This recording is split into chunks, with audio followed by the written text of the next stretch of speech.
This evening's event is going to be a little bit different to anything that we've done before, because this evening we're going to be talking about sketchbook safaris. Sketchbook safaris are not perhaps mainstream, which is rather exciting, but we'll talk a little bit more about that in just a moment. As there are quite a lot of us on board this evening, we would kindly ask you to keep your sound muted and your video camera off. It's a bit Big Brother, isn't it, Zoom? But if I do see that the camera's on and or your sound is unmuted, I will mute you or turn. I think I have the facility to turn your camera off. Please forgive me, it's nothing personal, I can assure you. It's just that obviously with quite a lot of people on, there can be quite a lot of background noise. So I know a number of you have been to these presentations before, and you'll be familiar with all of that. A number of you have sent us through some very nice questions, and it'd be lovely to ask Sarah these at the end. So we'll have a question and answer session at the end. But please feel free to message me directly during the course of Sarah's presentation, and I'll make sure we ask Sarah some questions at the end of the evening. With it being a relatively new technology for all of us, although it probably doesn't feel like it now after having been using Zoom for the last year or so, we may experience technical issues. Hopefully we won't, but if we do, please bear with us, and we will endeavour to sort whatever technical matters out that we need to, but hopefully there won't be anything too serious. Now, as we always do at the beginning of these presentations, we like to thank everybody for attending and spending the evening with us. As I say, we're always very, we always feel quite kind of humbled that people want to spend their time with us. It's lovely. So on a personal note, from my own point of view, I'd like to say thank you, but also on behalf of all of our team, it's great. We really like that. And we also very much are grateful for the support and stuff that you guys have given us over the past months, which haven't been terribly easy for anyone. So this is the advertisement bit, I suppose. So forgive me for those of you that have heard it many, many times. I know there are a number of you on here who haven't been to our presentations before, but I do appreciate many of you will have heard what I'm about to say in the past. I suppose it's a bit like watching the credits at the end of a TV program, or watching the credits at the beginning of a program. But for those of you that don't know, my name's Chris Breen, and I started Wildlife Worldwide in 1992. We started by designing bespoke wildlife holidays to various parts of Africa, particularly Zambia initially, but we branched out to all sorts of other parts of Africa, and then over into places like India and Canada and all sorts of lovely places, but it was all bespoke holidays. And since then we have grown and evolved our portfolio of trips, so that we now have the most wonderful collection of group holidays, as well as offering bespoke trips. And you can find more information about those, of course, on our website. When we did the very first Festival of Wildlife back in 2004, we had painting as a very important part of our Festival of Wildlife. And we had the rather wonderful, though now sadly not with us, but David Shepherd, wildlife artist, who was a big part of our Festival of Wildlife. And David, at the very first festival in the Masai Mara, actually painted, I think he painted a lion during the course of that 4 or 5 days that we're at Festival of Wildlife. And we sold it at the end at an auction.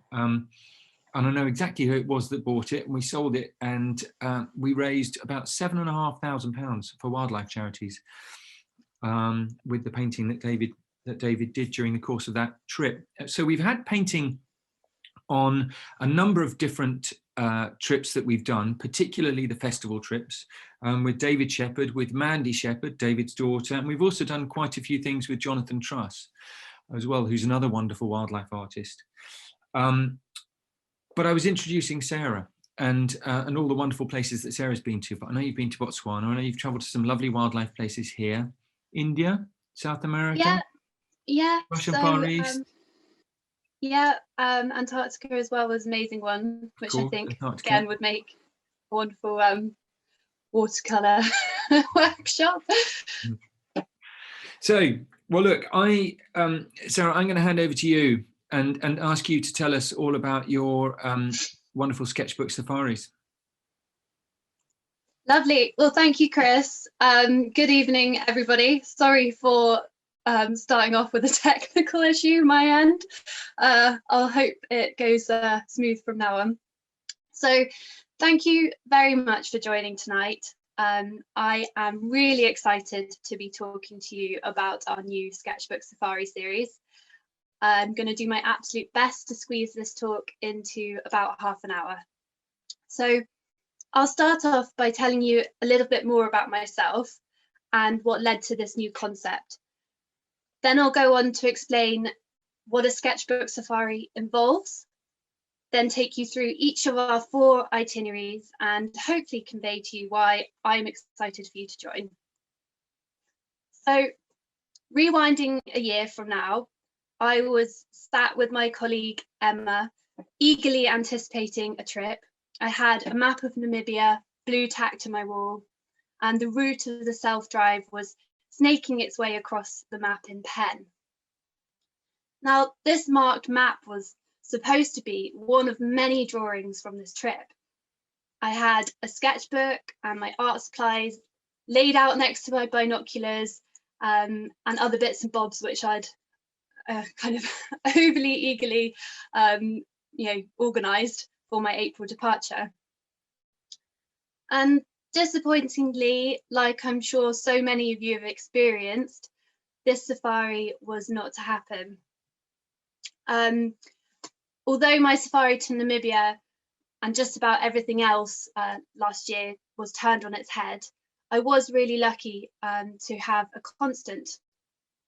So in February last year, a decade after I finished doing my GCSE art, I began painting again. So this was a surprise event which happened where I had a weekend painting with very well-renowned artist Trevor. I spent 2 days with him by the easel, and after that I was absolutely hooked, and I wanted to paint more and I wanted to learn more from him. So lockdown gave me this opportunity, really. It gave me the time to pursue painting, and it's been a real silver lining for me. Now, I'm going to come back to Trevor and his teaching later. But for now, I'm just going to take us back to last spring. So I'm sat at home in Devon and I'm morosely crossing out all the planned events in my diary. And it came to the time to strike through my flight to Windhoek. Now, I'm not really sure why I put myself through this slightly torturous project, but I decided to make a piece of art for every day relating to what I might have seen on my Namibia itinerary. One thing that's good about this is that when you virtually recreate your own safari, the sightings are unbeatable. So I saw the very best of Namibia's wildlife. However, instead of scanning the landscape for wildlife, I would scroll through my image library and the internet for a photo reference. And this is when I was wistfully imagining what it would be like to sketch from life rather than from a 2D image on a screen. So As I painted a herd of desert-adapted elephants in the ephemeral rivers of Damaraland, I imagined what it would be like to breathe in the warm, earthy air whilst listening to their soft, rumbling conversations to one another as I painted them. This is when the idea began to develop for Sketchbook Safaris, and where a group of people who enjoy both creating and wildlife could come together. Almost every painting term I now know, which isn't a whole many, I learned last year during my course. And one such term is en plein air, which, as many of you may already know, is the act of painting outdoors. On each of our sketchbook safaris, we will be painting en plein air as much as possible. This has its challenges, as does painting animals from life, which I'm sure you can imagine. And I will talk to you later about the skills that you will develop to combat these challenges. But firstly, I would like to talk to you about observation. So Trevor taught me that one of our greatest tools in painting is observation. We want to really look at our subject and understand their shape, their colour, textures and character, and all of that will help us to paint them. So for example, how do you paint a lilac-breasted roller without it looking like an Indian roller or a bee-eater?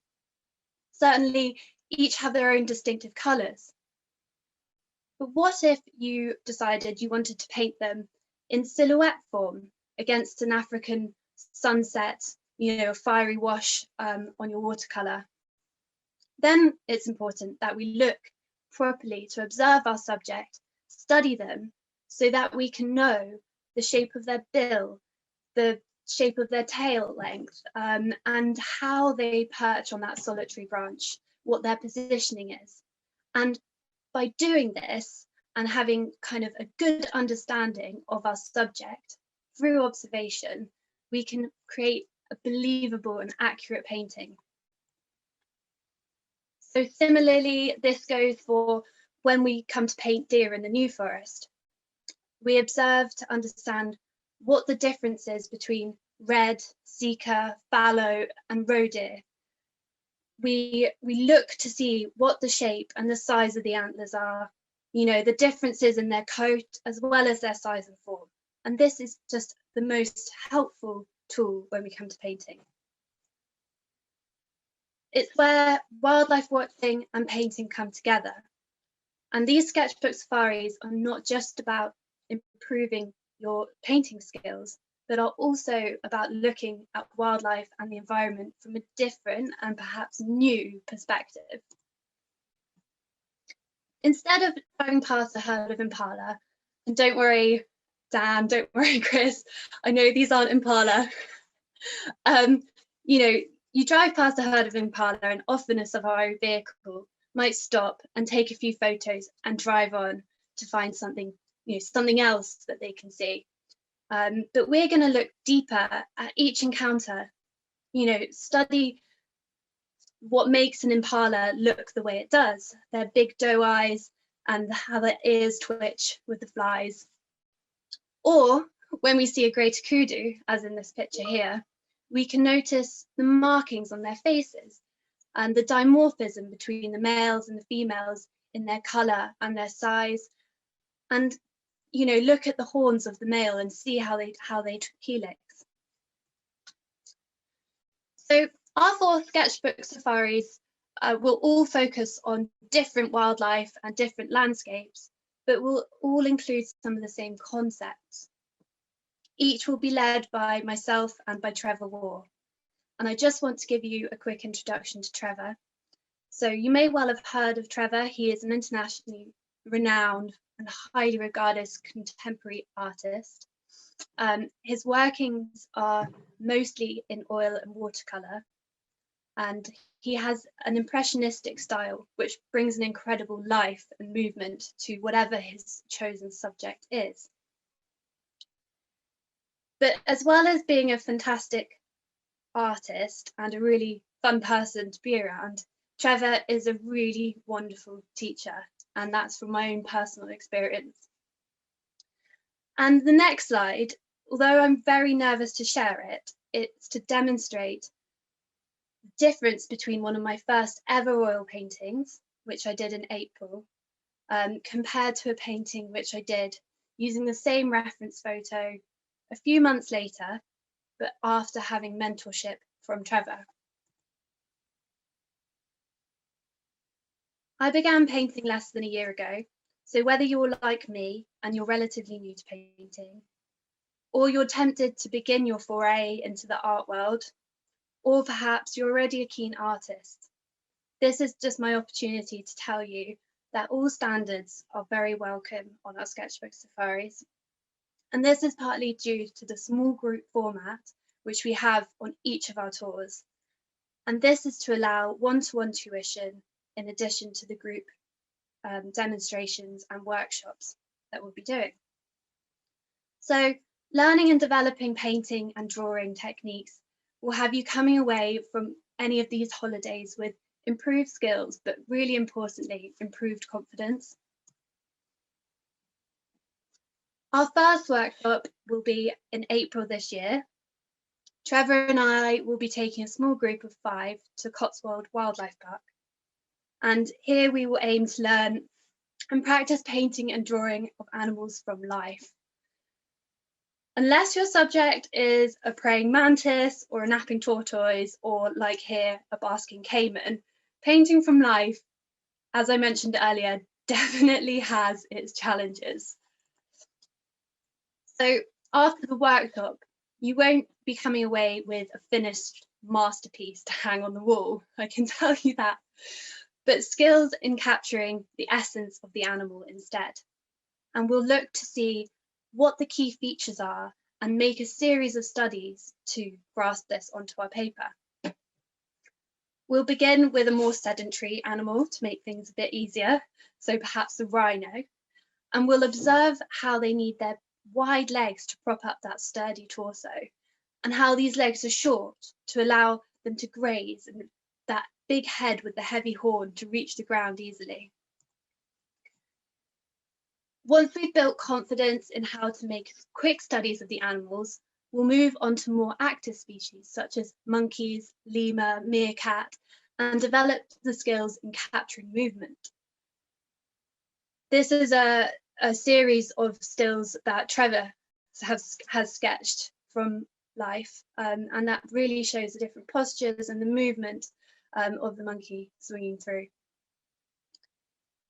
Studies of life are really important as a way to get your eye in, and you become more familiar with the animal's shapes and behaviours each time you make a study and the more you observe it.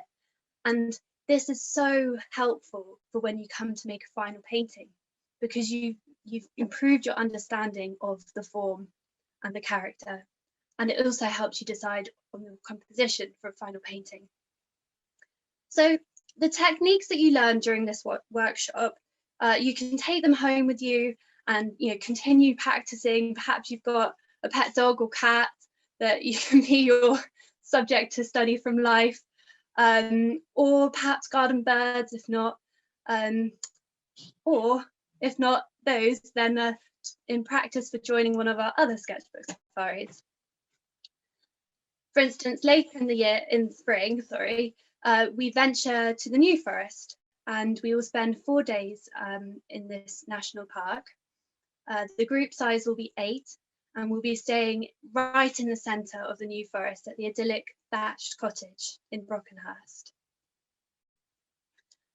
Weather permitting, we will head out as much as possible into the park to paint the landscapes and their inhabitants.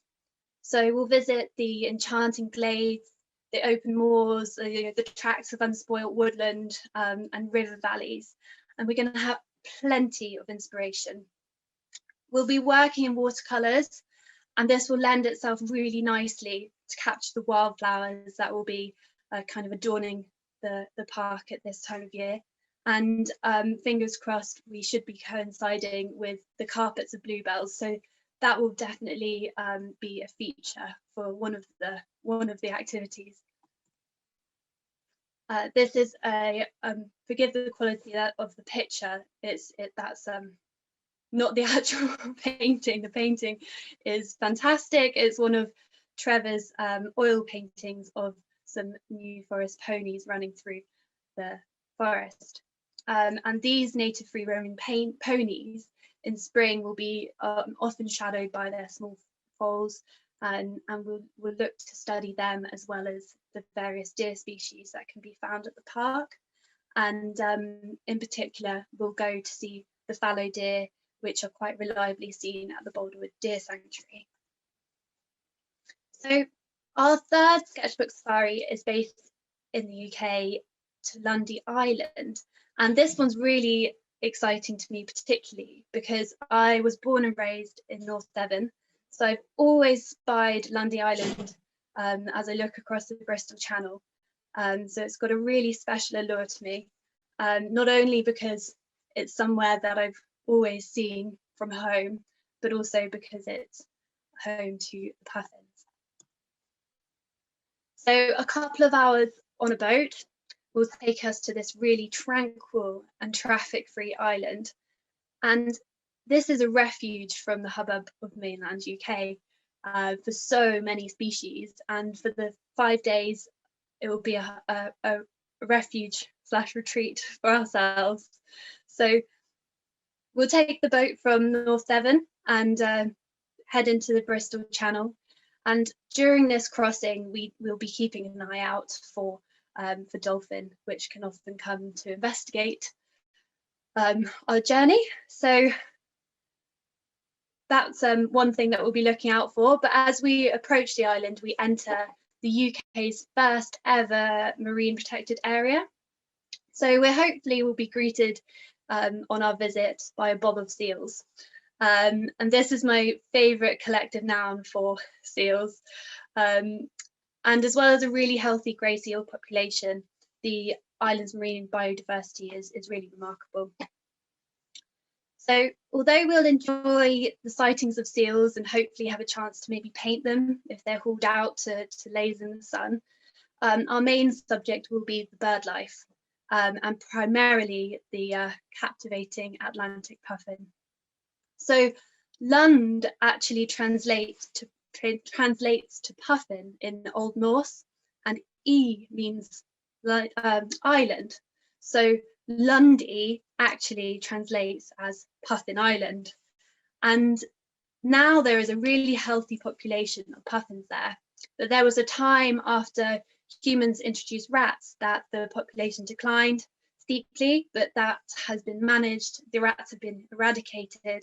And over the years, the puffin population has just built itself back up to really healthy levels again, which is great news. And we will also see birds such as razorbills and guillemots whilst we're there. So if you haven't heard of Lundy before, I'll just tell you a little bit about the island. It's entirely owned by the National Trust and it's managed by the Landmark Trust. There's a scattering of properties which tourists can stay in overnight, but this one that you see on your screen is called Milcombe House. And we will have exclusive use of Milcombe House for our group size of 10. And this picturesque, beautiful, beautiful classical villa has just as wonderful view from the other direction. And it looks down this forested track out into the sea.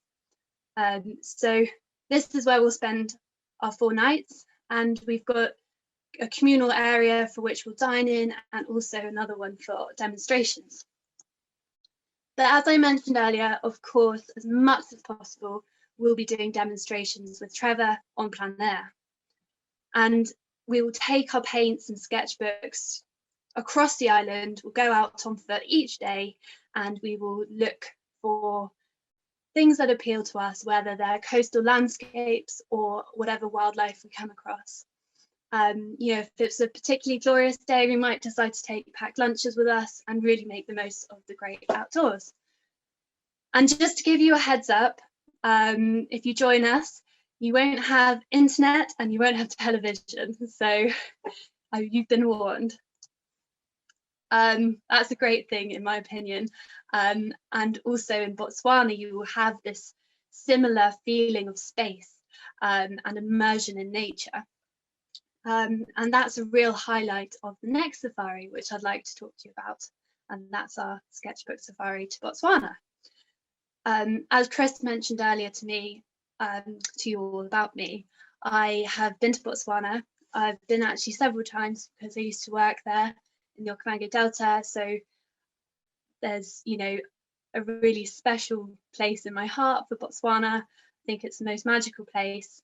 The wildlife is phenomenal, and I'm really excited to get back there and paint it.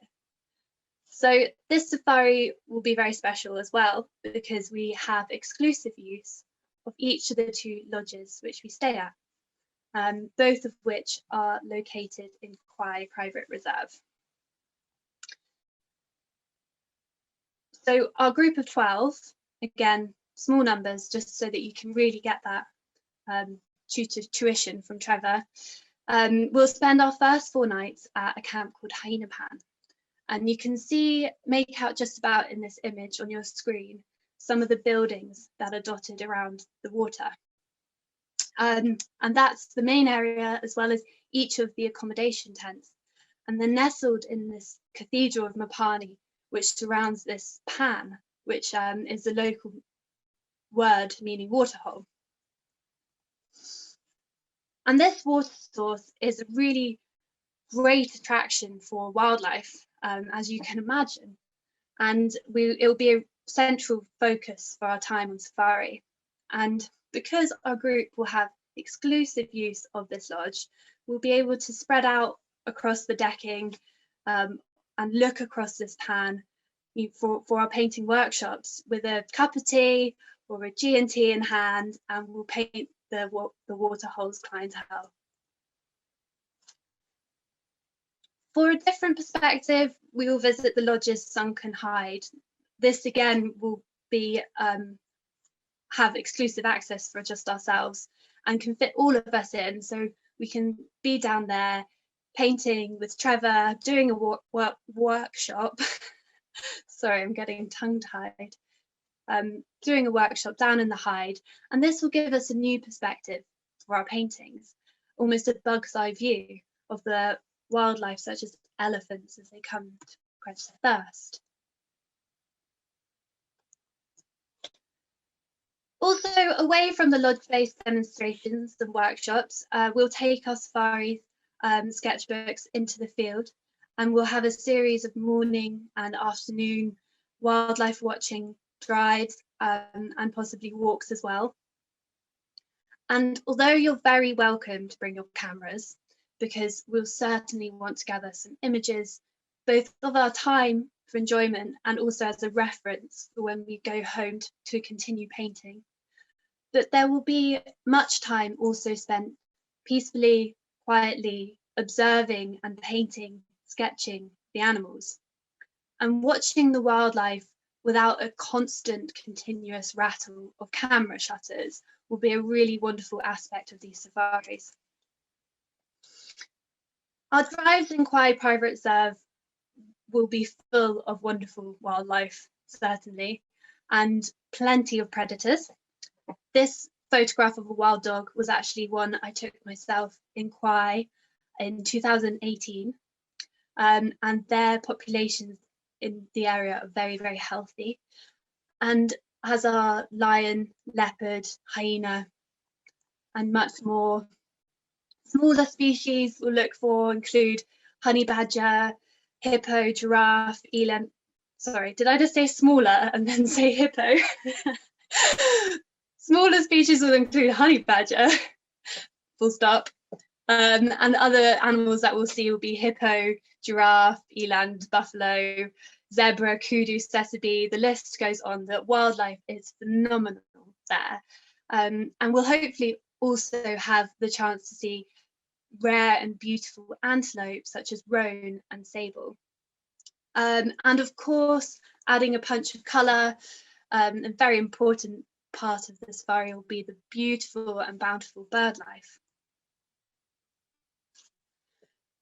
Leaving Hyena Pan, we'll make our way to a different lodge, which, although is in the same concession, it's in a slightly different landscape. And this lodge is called the Jackal and Hyde.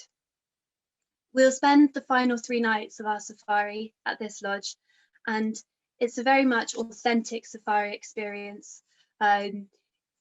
We have the whole place to ourselves, and the lodge, as you can see in this image, it looks out across this incredible, spectacular, shimmering grassland, which is visited by many species, as well as this elephant, which you can see in your photograph. There's lots of plains game that come to graze the grass in front of the lodge.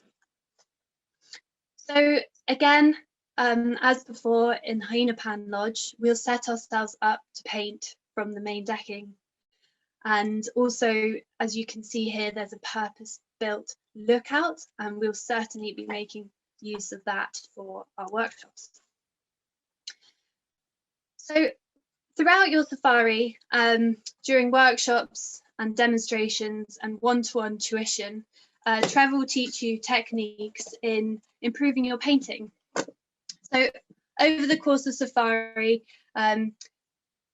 you build up your sketchbooks. Each of us will build up our sketchbooks individually, and it'll be almost a visual diary of the encounters that we experience throughout our time. And these sketchbooks, they'll be unique to each of us, and they'll be a memento from our trip, and a way to share this when we come home to our family and friends. So as well as sharing it with others, it will also be, very importantly, a reference for when we come home to paint more. My word of warning is that as soon as you start painting wildlife, there is just an infinite amount of inspiration. And if you're like me, you'll end up wanting to paint everything. So that's a word of warning. One other thing I'd like to say is that friends or partners who are not looking to be involved in the art workshops and demonstrations, but are very interested in enjoying the safari experience, you're also much welcome, and there'll be game drives options in this Botswana one for you to do whilst we're back at the lodge, you know, doing a painting session from the Hyde. But I warn you now that I will definitely be trying to convince you to give it a go. I hope that I've painted you a comprehensive picture of what to expect on a sketchbook safari. It's very much about enjoying our time, immersing ourselves in nature, and really, you know, just celebrating the beauty of the natural world, but from a new perspective. And you know, whether you decide to pick up painting again and join us, it's just a fantastic way to view the natural world. And if you have any questions at all, please just let me know either now or later. Thank you. Gosh, Sarah, that was absolutely stunning. Goodness gracious, fantastic. What a brilliant idea of yours back in whenever it was, April, the dark days of March and April last year. What a brilliant idea of sketching your own safari. I thought it was amazing, really amazing. Yeah, it was slightly painful to do it when I was looking through what I was supposed to be seeing in real life. It didn't have quite the same effect, but it was a good distraction. No, that's brilliant. It's a fantastic idea, and like you say, you then you can come back from your very own safari having seen absolutely everything you wanted to see. You could see leopards every day. I know. And wild dogs every day. What a joy that could possibly be. My goodness. And I really loved the that comparison painting that you showed of the African lady before you'd had your training and then after. Yeah, it really goes to show how important it is to get the right instruction. Yeah, yeah, absolutely. As well as I thought it was brilliant. And you know, I'm someone that can't paint a stick man, so so I'm always in awe of anyone that can actually represent something on a piece of paper or somewhere that actually looks like what it's supposed to look like. Hey, look, I've had quite a few questions. as usual, because we always get lots of questions, and I definitely won't be able to ask them all. But the first question is going to be from me, because you've shown us some lovely pictures, and you've shown us some lovely stuff that you've done, and some of the stuff that Trevor's done. What are you painting at the moment? Are you painting anything at the minute? I actually am just finishing a painting which I really enjoyed doing. Of course, it's animals, but this painting is a rather big one of a huddle of golden snub-nosed monkeys. Good gracious! Because I really like interacting, animals when they interact with one another, and they're a particular species which, they come together. And I don't know if it's because of lockdown and perhaps I could do with a hug, but seeing them all coming together and relying on each other in a group, that's why I chose them. Yeah, that's brilliant. And okay, so let me go on to ask you a few of the questions that have come through on the chat and that we've had emailed over to us previously. So actually, I'm just going to ask you. The first question I'm going to ask you actually that's come through on chat is one that's come through just a moment or two ago. It's something you touched on right back at the very beginning, but I think it's probably a question that quite a lot of people will want to know the answer to again, and sort of hear you say it again, if you like. So Carol has sent a message to say, how experienced am I expected to be before the trip starts? Is it okay to be a beginner? Absolutely, Carol. You're very welcome to come as a beginner.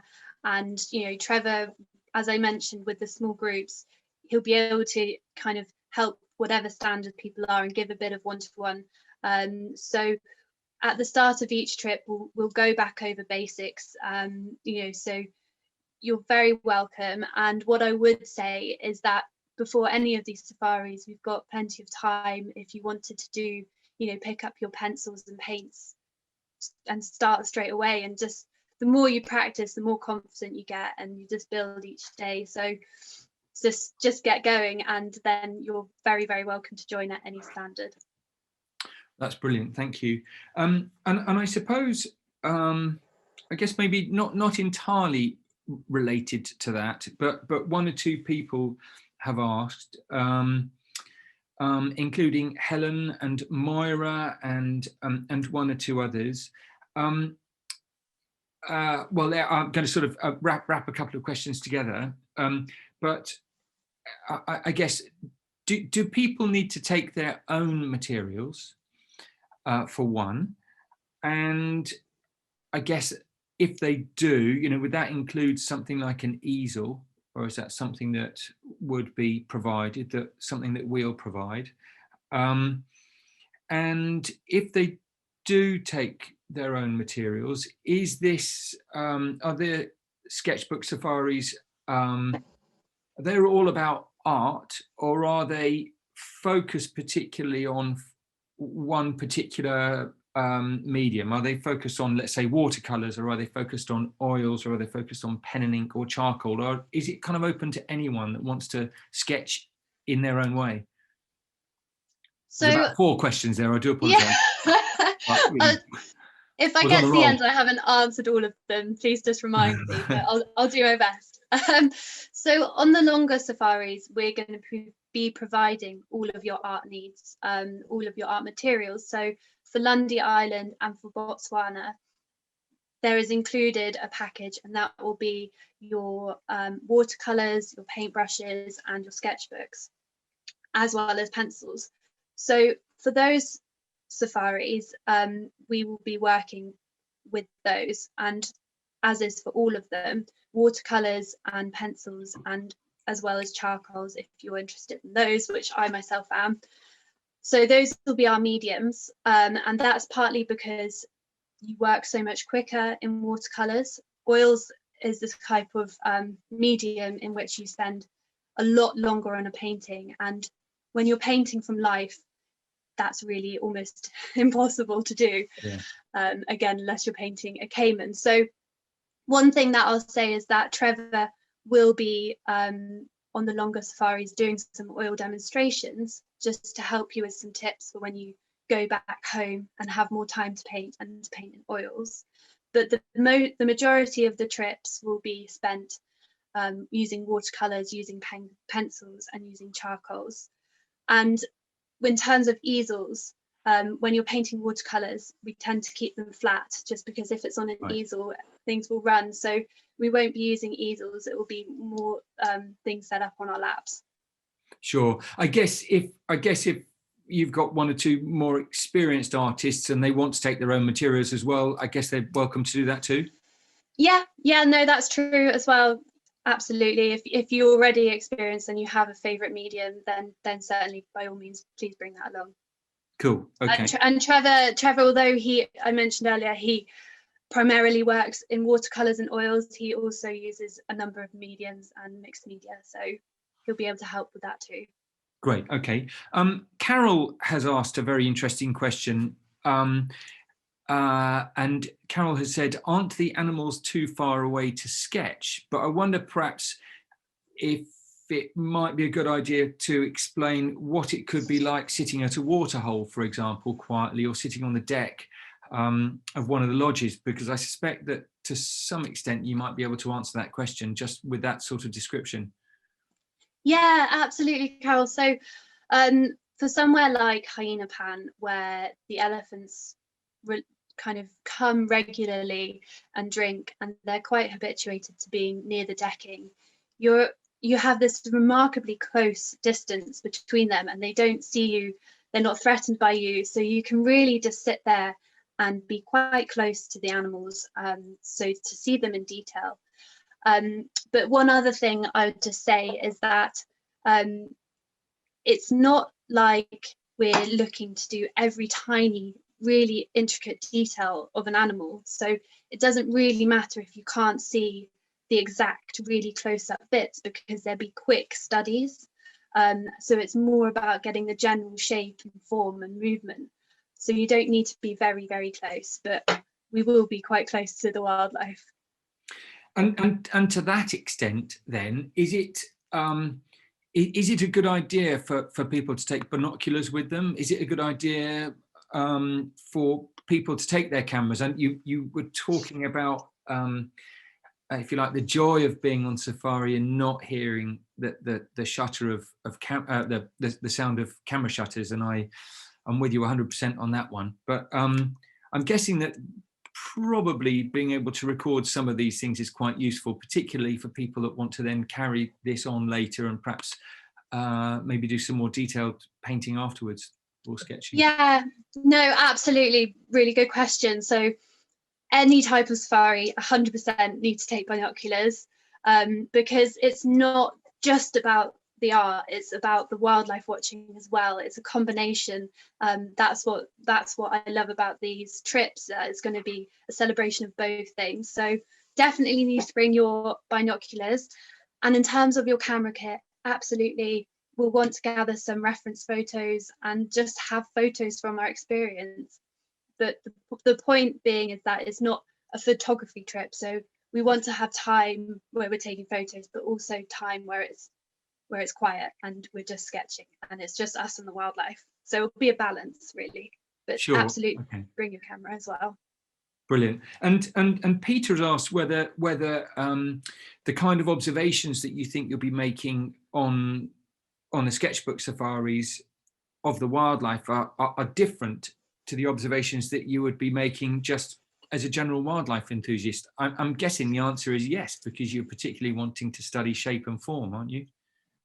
I would say so, yes. I think the more you get into something like art or photography, you change your perspective dramatically. And I, for one, have changed my perspective in that I look at everything in such detail now that I never did before. So when I'm looking at the birds in the garden, I'm looking at the coal tits and the great tits and the crested tits, not the crested tits, the long-tailed tits and everything. And I'm not just looking at their colour, I'm looking at their shape and their form and their pattern. And you really study them. And that's why I kind of mentioned about the roller earlier. It's really, really looking deeply to understand your subject. And that's part of the joy of it as well. When you try and make sense of the animal as well, to understand its anatomy and why it is that way because of its behavior and its environment. It just all joins together. So it's as much about just viewing the animal and understanding it in a way that makes sense as much as the painting. That is brilliant. That Yeah. Great. That's fantastic. Thank you very much. So look, I'm going to ask you one more question before we then close up. And this is a question that's come from James, who says, I am a member of a local art society, and I think that a number of us would be interested in doing a private trip. Is this something that you can do? And I guess I would add to that, if so, where might you recommend? You know, perhaps somewhere in Africa, or I don't know, somewhere in Europe. But that's quite an interesting idea, that there's probably quite a lot of people that are members of art societies that enjoy this sort of thing. That, I don't know, is that something we can do? Absolutely, that's definitely something we can do, and we'd be delighted to help with that. As Chris mentioned earlier, we do both tailor-made and group tours, so we could use our knowledge of anywhere in the world. And I think wherever there's good wildlife viewing, which, as we know, are so many places, there's the opportunity to take our sketchbook safaris there. So we could happily do a bespoke group for you there, and we could just talk through ideas for what you have, what you'd like to see, whether it's painting the cranes in Japan in winter, or whether it's going on safari and doing that bespoke. The options are endless, and we would happily arrange something for you. Sarah, that is absolutely fantastic. Thank you so much. What a lovely, lovely evening. What completely different from anything else we've done on a series of talks and so on so far. It's just fantastic, lovely, and lovely that that you've managed to develop yet another of your many skills in the course of the last months in lockdown. It's really nice to see. So look, that's really cool. Thank you so much. May I ask you just to put on the next slide, the final slide, so look, we will end our evening there, as I say, with a huge thank you to Sarah for talking us through this rather lovely and, I would say, kind of tranquil and sort of peaceful idea of sketchbook safaris. It's doing things in a much I guess in some respects in a much more pedestrian, slightly slower kind of way, isn't it? Taking more time and so on, which is brilliant. So we're always incredibly grateful to people for taking time out of their evenings to spend time with us, and certainly no less so this evening. The next presentation that we have is on Thursday, and that's being done by our good friend and colleague Nick Garbett on wildlife photography. So if you've not already signed up for that one, please do go to our website and sign up for that. You'll see on this slide that you're looking at now that our Wildlife Worldwide brochure is advertised. If you've not got a copy of that yet, then please go to our website, www.wildlifeworldwide.com, and request a copy of our brochure. And you'll also see a discount code on there, which is SS for Sketchbook Safaris and Zoom, so SS Zoom. And I will be emailing everybody that has attended this evening shortly, or certainly within the next 24 hours or so, with that discount code, which will be a discount code off the Sketchbook Safaris. And I'm now going to end the meeting for everybody. But once again, thank you all for attending, and let's hope we can all travel again soon. Thank you very much. Get painting, everyone. Bye.